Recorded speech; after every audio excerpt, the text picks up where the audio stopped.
Alors merci, oui. Alors bonjour tout le monde. Merci de votre accueil. C'est toujours un moment très important quand un ancien peut parler aux jeunes de son métier qui nous tient à cœur. Alors mon métier fait partie, je suis un artisan, mon métier fait partie de la branche bâtiment et plus précisément du second œuvre. Alors pourquoi seconde œuvre? Parce que tout simplement, il y a le gros œuvre, c'est le bâtiment, la structure, c'est maçon, coffreur et tout ça. Par contre, mon métier, installateur sanitaire, plombier communément appelé, et chauffagiste, clim, c'est un métier qui va sur le bâtiment en deuxième partie, des fois en parallèle, en connexe, mais souvent en deuxième partie. C'est pour ça qu'on appelle ça communément le second œuvre. C'est tout ce qui est équipement, au même titre que l'électricien, le carreleur, le plâtrier. Voilà. Donc, dans mon métier d'installateur sanitaire, et pourquoi installateur sanitaire et chauffagiste? Parce que tout simplement, ça vous ouvre un spectre. En fait, ce sont deux métiers, mais ça vous permet j'ai envie de dire, de louvoyer à droite ou à gauche. Si au début de votre carrière ou pendant votre formation, vous n'avez pas encore vraiment décidé si vous voulez faire des belles salles de bain, faire du dépannage, faire du chauffage. Alors, malgré le réchauffement de la planète, on a toujours encore besoin d'un petit peu de chauffage et qui plus est, de la clim. La partie clim fait partie intégrante du génie climatique au même titre que le chauffage.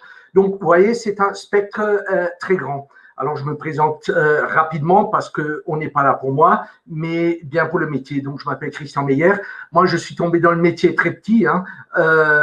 Mon papa avait déjà l'entreprise.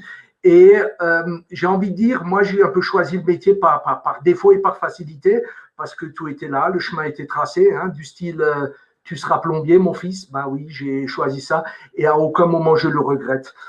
Donc, mon cursus, très simple, je vous dis toujours, les jeunes, ce qui est très important comme cursus, c'est une culture générale. S'intéresser à tout, avoir un spectre à 360 degrés, s'intéresser à tout.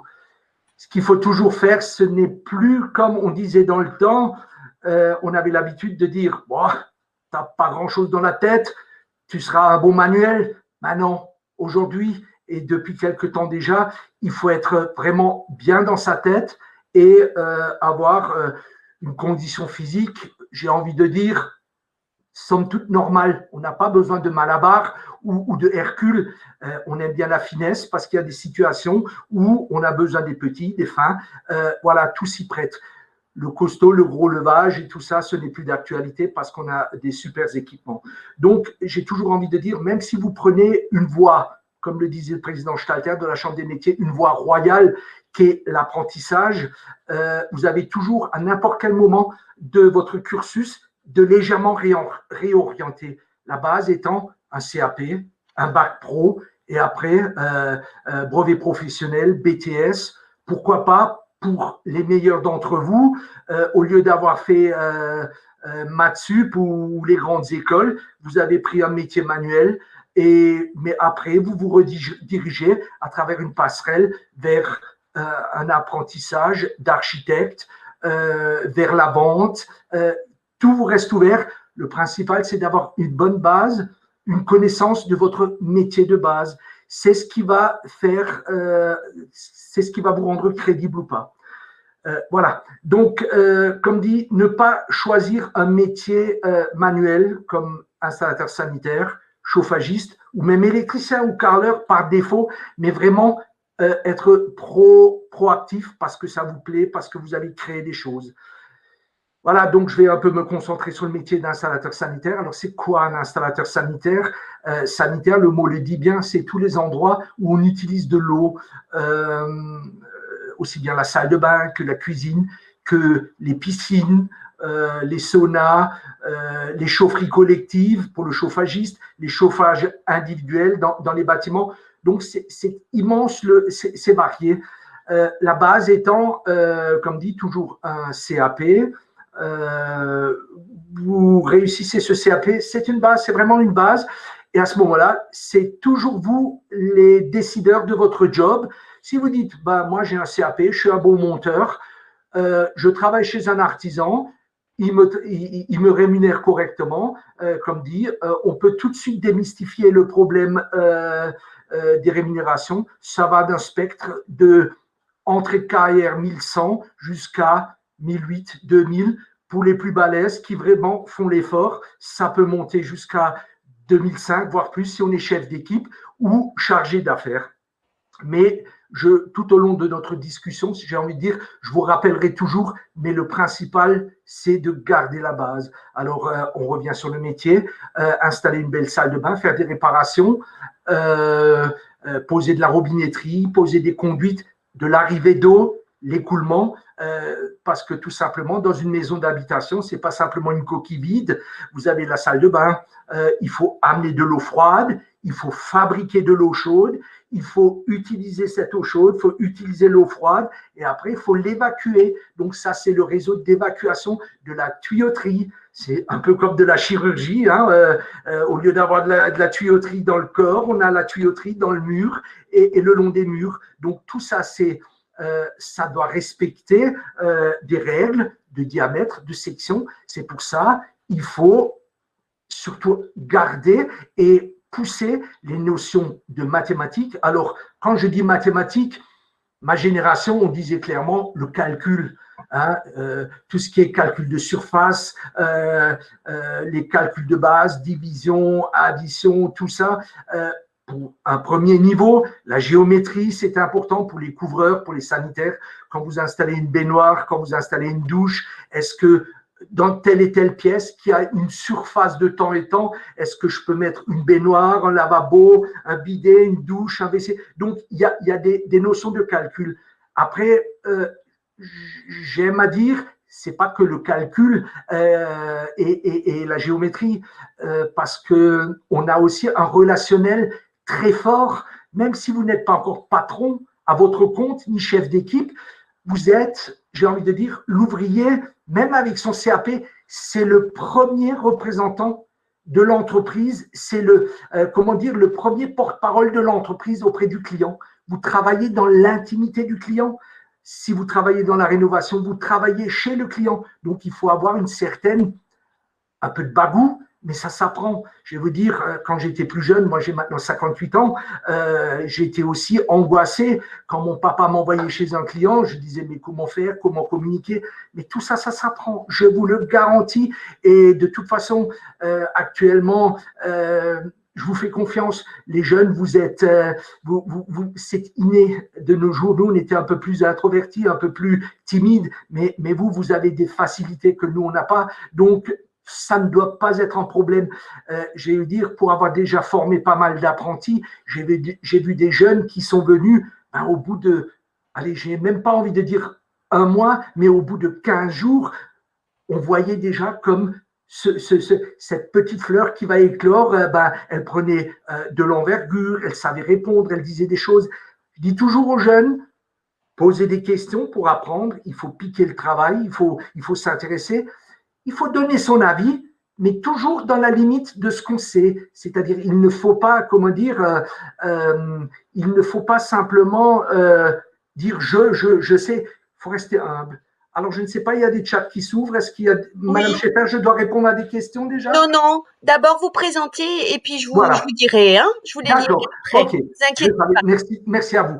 Oui, donc, comme dit, et surtout que, je vais faire un petit parallèle, dans le temps, nous, comme dit, quand moi j'avais 14 ans, hein, je suis fils de patron, je le resterai toute ma vie fils de patron, mais j'ai passé par l'apprentissage. Mon papa, il m'a trempé dans le milieu, il m'a dit, tu vas apprendre le métier, tu seras dans la base pour voir comment vit la base, comment un ouvrier, le quotidien de l'ouvrier, et à toi de voir si tu veux progresser, si tu es susceptible et capable de progresser.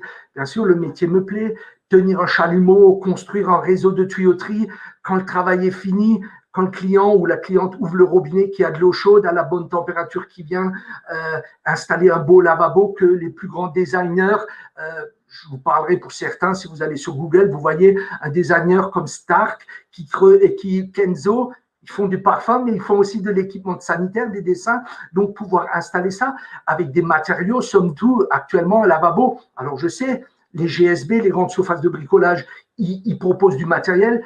On a notre propre réseau où il y a des matériaux qui valent, j'ai envie de dire, un bras avec l'épaule avec. Donc, avoir cette responsabilité pour l'entreprise, j'ai envie de dire, c'est une fierté. Et qu'est-ce que nous, les anciens, on est heureux quand un jeune fait une belle salle de bain.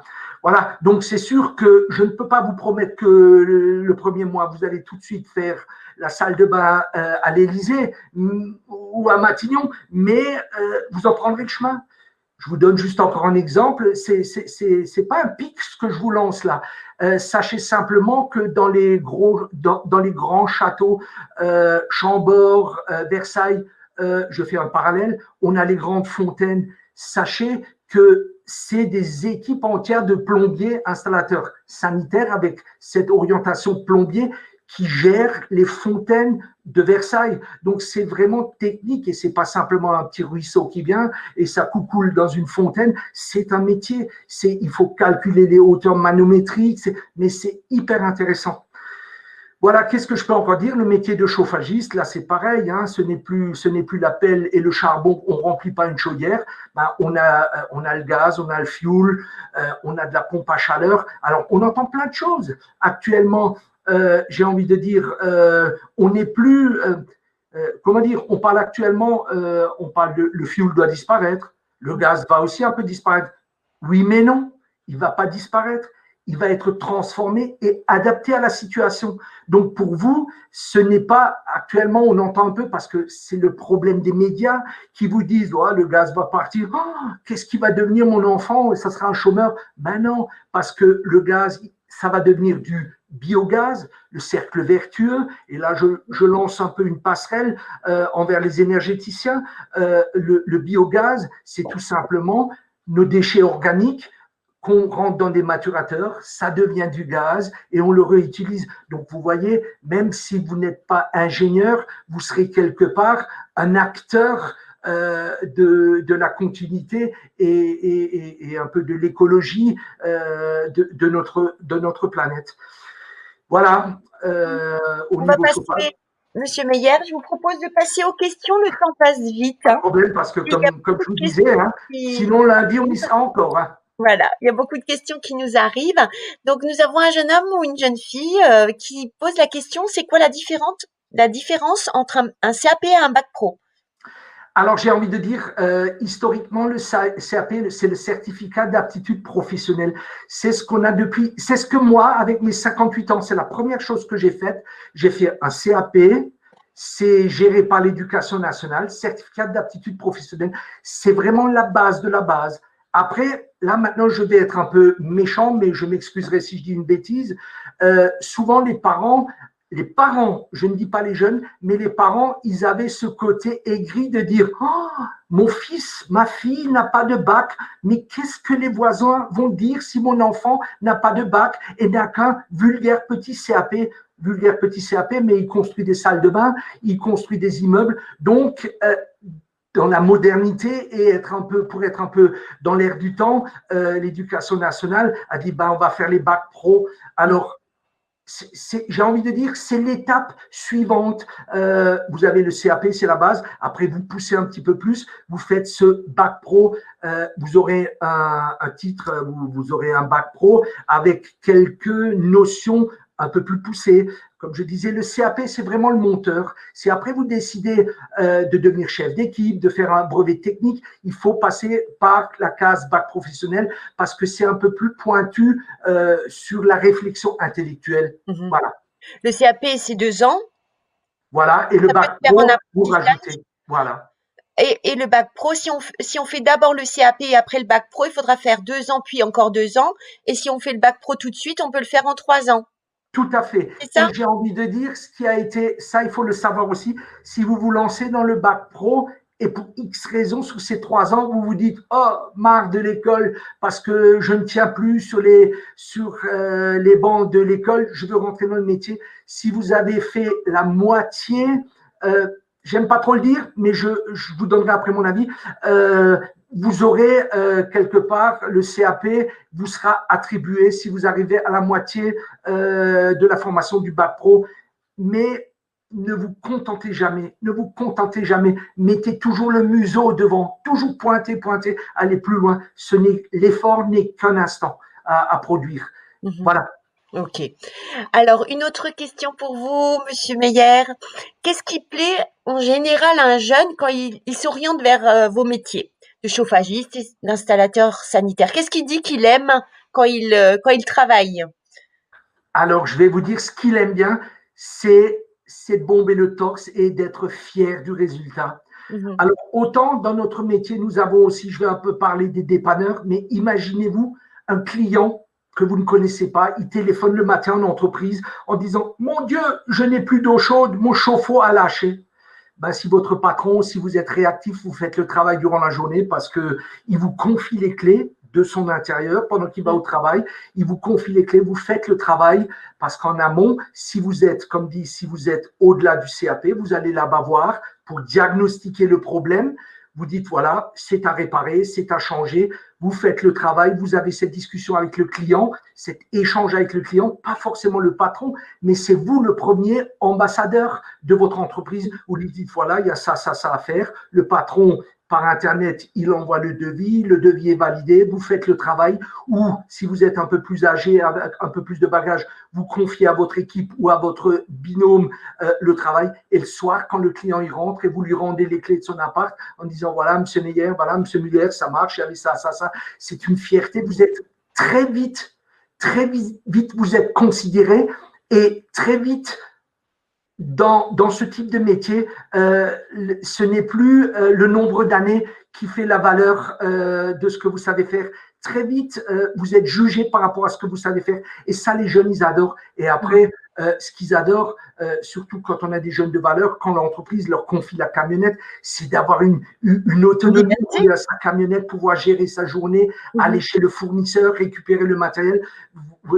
C'est ça ce qu'ils aiment. C'est des petits, ils découvrent et ça, ils adorent, les jeunes. Oui. Si je comprends bien, Monsieur Meyer, c'est très rapidement, une fois que vous êtes formé, que vous assurez, vous êtes votre propre chef. Vous n'avez pas quelqu'un qui vous dit comment le faire ou par quoi faire. Vous vous déplacez, vous organisez votre journée. Et du coup, c'est cette liberté, cette autonomie qui est aussi importante pour beaucoup qui ne veulent pas avoir un chef tout le temps derrière, qui gueule, qui voilà. qui ordonne, qui…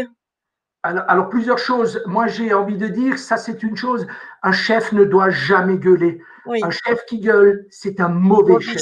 Un patron qui gueule, c'est un mauvais patron. Simplement, on explique. Alors oui, toute proportion gardée, ce n'est pas la première année quand vous avez réussi votre CAP ou votre bac pro que vous allez être le chef. Bien sûr. Même moi qui suis patron, j'ai une petite entreprise de 10 personnes, j'ai aussi encore un patron. Mon patron, c'est le client. Mais il y a, j'ai envie de dire, une hiérarchie et vous devez juste savoir, le jeune doit savoir où il se positionne. On en apprend toujours. Je vais vous dire, moi, j'apprends même des jeunes qui viennent, un jeune qui travaille pendant 2 ans et sur le terrain, il découvre, entre guillemets, où il met à jour un petit truc pour faciliter le travail. Vous vous imaginez pas le soir, quand il vient au bureau, quand on débriefe, et il me dit, patron, écoutez, j'ai fait ça, ça, ça, comme ça jamais personne me l'a dit, mais j'ai vu que je peux le faire comme ça. Ben, écoute, Philippe ou Guillaume, super, c'est génial. Et alors, il peut échanger avec des ouvriers plus âgés. Donc, c'est vraiment ça ce qui intéresse les jeunes. Et oui, il n'y a pas tout le temps quelqu'un derrière soi. Le jeune, il a un travail à faire, une progression. Il aura toujours le smartphone pour être en contact. C'est la chance qu'on a. On n'avait pas ça. On avait le bebop, mais il fallait se loguer sous une bande, sous un candelabre. Mais vous avez le bebop. Donc, vous n'êtes jamais abandonné. Et un bon patron et un bon chef, il saura toujours dans quelle fourchette vous vous placez, ce qu'il peut attendre et ce qu'il peut demander de vous. Nous avons une question par rapport à l'école. Quelles matières sont enseignées à l'école en CAP chauffagiste? Il s'inquiète de savoir s'il y aura de l'histoire, de la géo. Quelles sont les matières? Alors, forcément, il y a de l'enseignement général, c'est sûr, il y a maths. Moi, je préfère appeler ça, vu mon âge, j'appelle ça des calculs, la géométrie.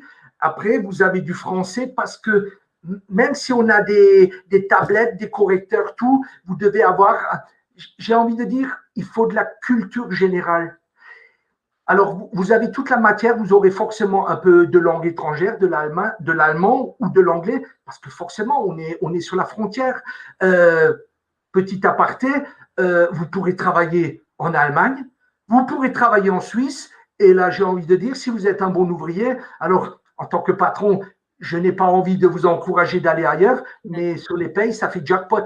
C'est apprécié. Hein. Donc, surtout si vous avez le dialogue, le dialecte, l'alsacien un peu dans les veines, vous adapterez et les jeunes et les juniors sont très recherchés. Après, j'ai envie de dire, la formation d'un CAP, ce n'est pas que en entreprise et à l'école. C'est le soir. Vous savez, la première chose que moi je demande quand un jeune vient ou une fille chez nous en apprentissage, je ne leur impose pas, mais je leur conseille les informations le soir. Alors à n'importe quelle heure, hein, mais pour avoir de la culture générale. C'est pas l'instant T, c'est la culture générale. Ce qui est important, c'est de pouvoir mettre votre client dans la confiance. Quand vous arrivez chez le client, il ne sait pas qui vous êtes, il ne vous connaît pas. Si vous êtes là-bas, vous savez parler, vous avez une facilité, une élocution. Vous allez chez le client, voilà, le patron m'envoie, je fais ça, ça. Ah, dites donc, monsieur Muller, vous avez senti ce matin le tremblement de terre? C'est déjà passé à la radio. C'est vraiment, prenez, emmagasiner de la culture générale, ça vous sera toujours utile. Après les maths, oui, et une écriture un petit peu. Une autre question, est-ce qu'on peut faire la formation, donc le CAP ou le bac pro, que à l'école sans patron? Alors j'ai envie de dire oui.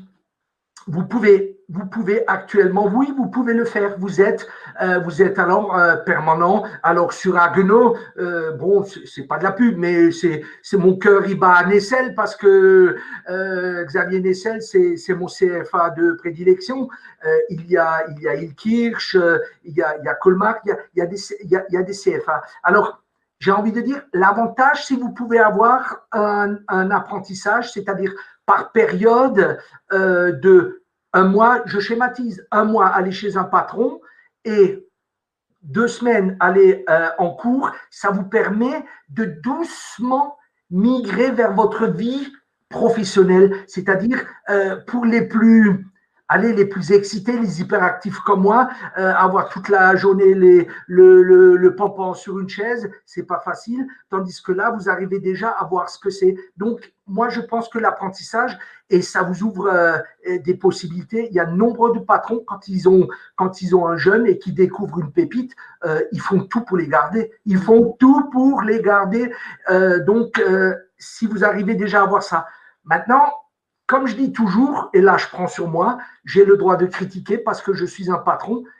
Souvent, il n'y a pas que des mauvais apprentis, il n'y a pas que des mauvais ouvriers, il y a aussi des mauvais patrons, sachez-le. Donc, pour trouver un patron, il faut que simplement, il ne faut pas se dire, ah, je vais aller chez lui, c'est une machine à fabriquer. Il faut voir l'outillage, il faut voir les chantiers, il faut voir si c'est une entreprise qui mérite de vous recevoir.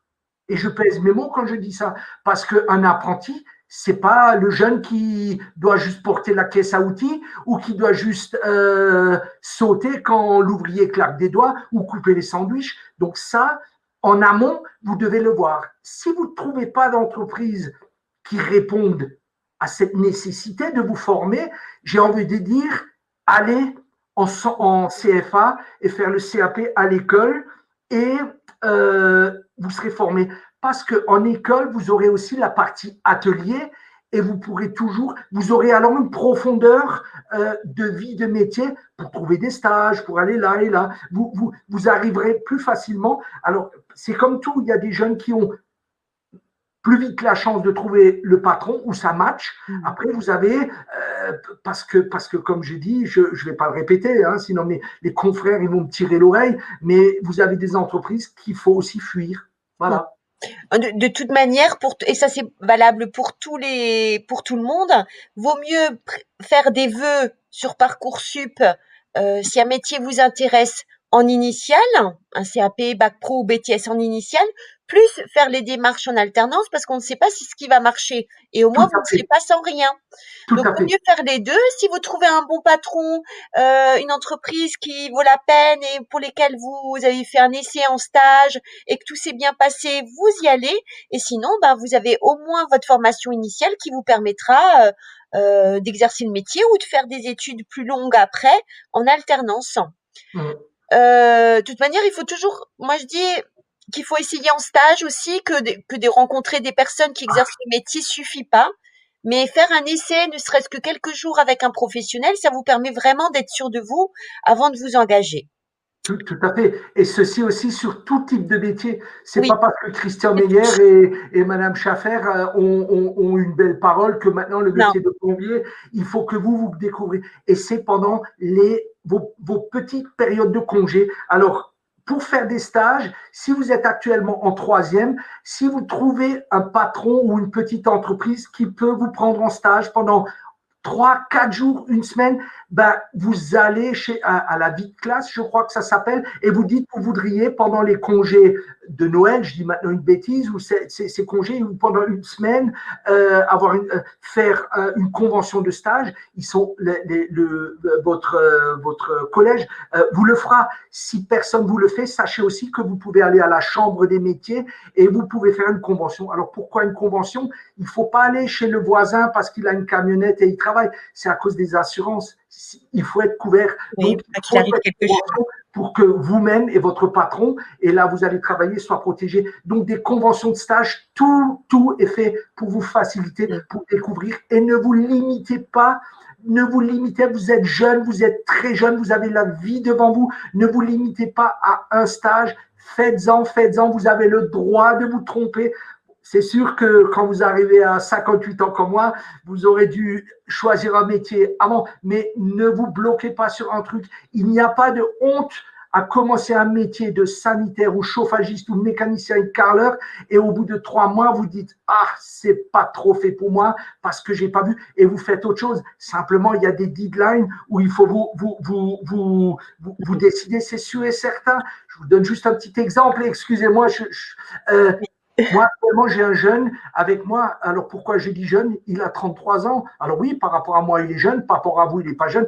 Il avait fait une formation de cuisinier, très bon cuisinier, mais ça ne lui convenait plus. Il était enfermé. Il a fait un CAP sanitaire, un BTM en chauffage, et maintenant, il va au brevet de maîtrise. Mm. Brevet de maîtrise, c'est l'excellence. Il veut travailler à son compte. Donc, tout vous est ouvert. La vie vous appartient à vous. Il y a des questions par rapport à toujours à la formation. Où sont les lycées qui préparent au bac pro et les BTS en alternance? C'est le lycée Nessel qui fait les deux ou il s'arrête au bac pro? Non, non, Nessel, vous pouvez y aller. Et après, il y a ce qu'on appelle la filière artisanale qui est en parallèle avec la Chambre des métiers pour le BTMA, brevet technique des métiers d'Alsace, ainsi que le brevet de maîtrise. D'accord. Et donc là, c'est Et la il y a CMA, aussi Ilkirch, il y c'est a le Kirsch. Pour- Ilkirch, le Nessel. Et comme dit, si vous voulez faire un apprentissage, votre collège vous dirigera forcément vers la Chambre des métiers d'Alsace, où il y a une cellule, un étage entier dédié à la formation. Oui. Entier. Maxime, il parle de BTS, mais c'est le BTMA, c'est ça? Le brevet technique des métiers de l'artisanat? Oui, Donc, ça, alors, ça correspond à un bac plus 2? Oui. Et qu'est-ce qui permet de plus qu'un bac pro?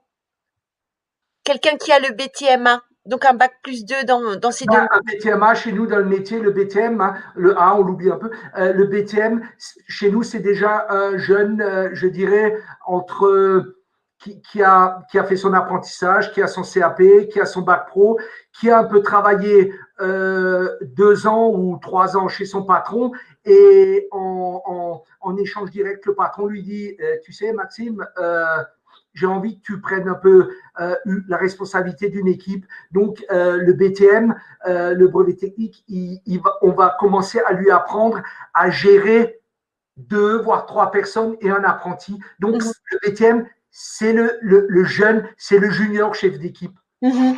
D'accord. Et à Saverne, ça existe aussi, des Oui, il y a formations? Oui, alors Saverne collabore étroitement avec Nessel, point de vue plateforme technique, mais il y a ça s'appelle le Jules Verne Jules à Verne. Saverne.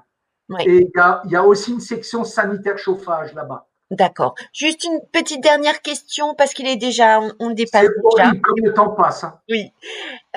Au niveau des horaires de travail, est-ce qu'il y a toujours des déplacements loin ou pas forcément? Tout dépend de l'entreprise. Parce que des fois, on voit des personnes dans le bâtiment qui partent le lundi matin et qui rentrent le jeudi ou qui font 4 jours de déplacement. Est-ce que c'est souvent le cas ou ça dépend des entreprises?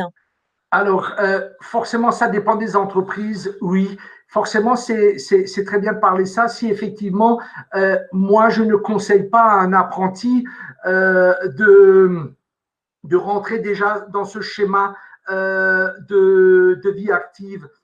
Oui. Il y a quand même une base où le jeune a besoin de repères, de valeurs. Donc déjà être sur l'extérieur, découcher, même si ça peut être le début d'une liberté. Mais là, c'est mon côté ancien qui ressort un peu. Moi, ça me conviendrait pas trop. Franchement, je Mhm. discuterai avec le jeune.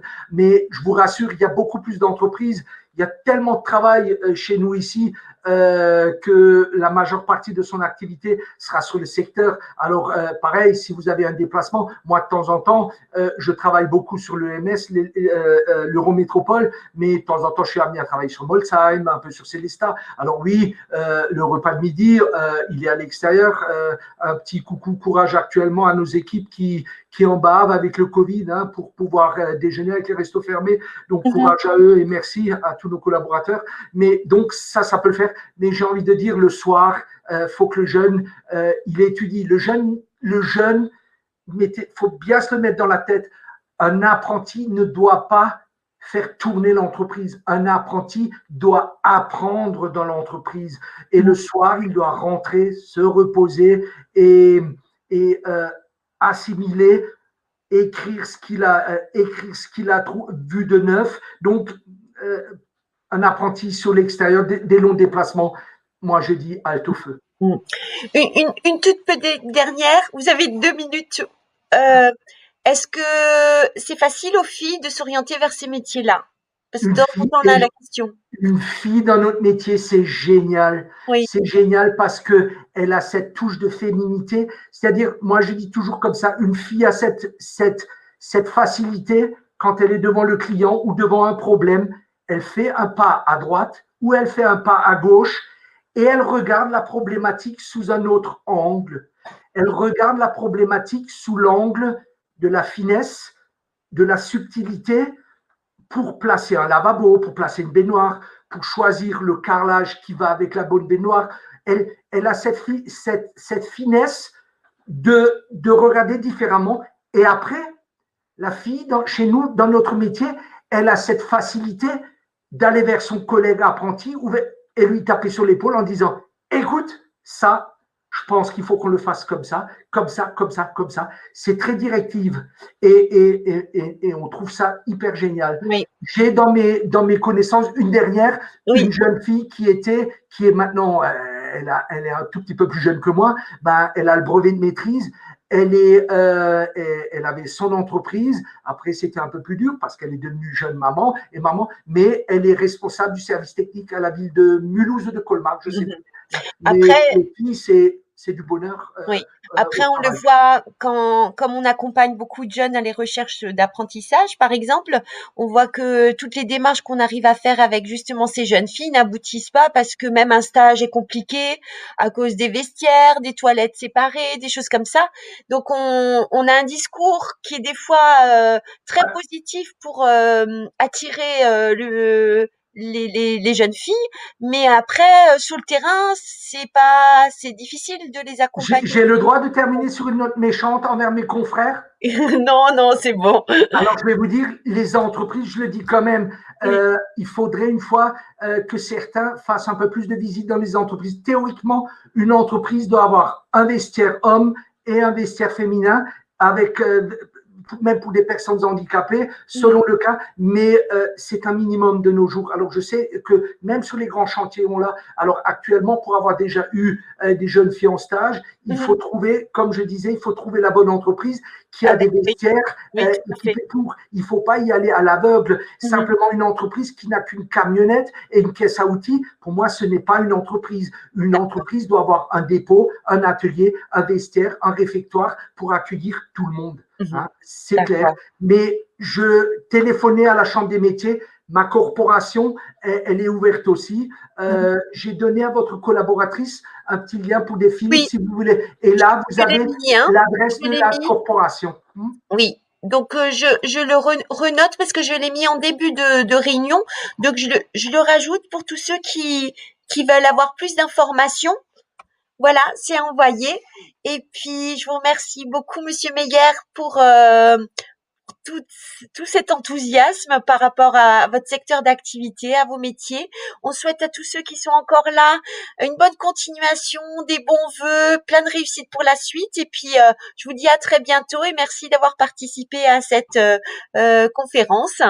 Bonne continuation à vous et au revoir. Merci. Merci, Monsieur Meyer. Au plaisir, toujours à votre disposition. C'était parfait. Au revoir. Au revoir et merci encore. Si vous avez besoin, nous, de la corporation, vous revenez vers moi. Comme dit, je suis le président de la corporation. On sera toujours à votre écoute et on vous accompagnera. Super, c'est gentil à vous. Merci. Au revoir, Madame Schaffer.